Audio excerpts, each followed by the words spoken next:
Psychology says people who talk out loud to themselves when alone are often misunderstood, not crazy, not mentally unstable, and definitely not losing their minds.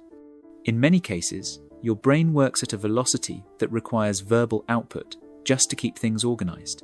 And if you have a habit of muttering, debating, or whispering to yourself throughout the day, there are real psychological reasons behind it. 1. You have a high-functioning cognitive system that demands clarity. If you talk to yourself, you probably aren't hallucinating conversations.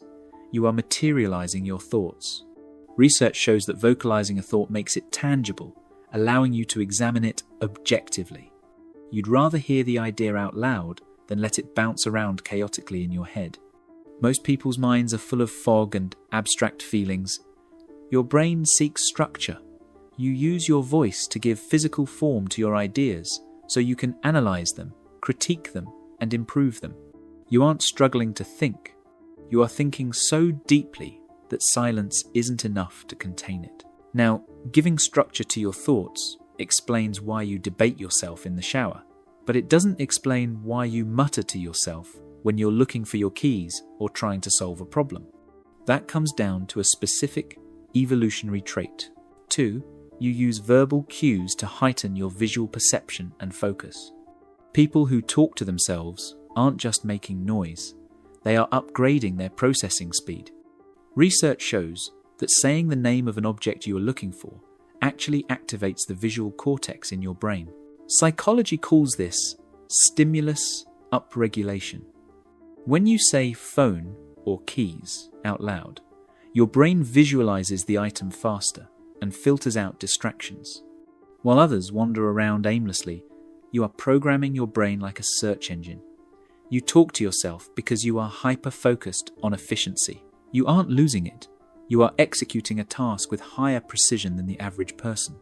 But having a sharp focus is useless if your emotions are out of control. And this is where your habit of self-talk becomes your greatest emotional defense mechanism. 3. You possess advanced self-regulation skills. Many people who talk to themselves do so in the second or third person. You might say, "Come on, you can do this," or "Why did you do that?" Research shows this is called distanced self-talk. It signals a high level of emotional intelligence. By talking to yourself as if you were another person, you create psychological distance from your stress.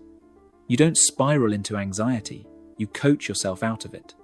You are your own therapist, your own motivator, and your own critic. This allows you to stay cool under pressure when others would panic.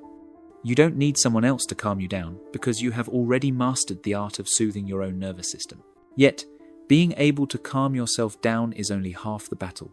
You also need to retain the massive amount of information you consume. This is where your voice acts as a biological hard drive. 4.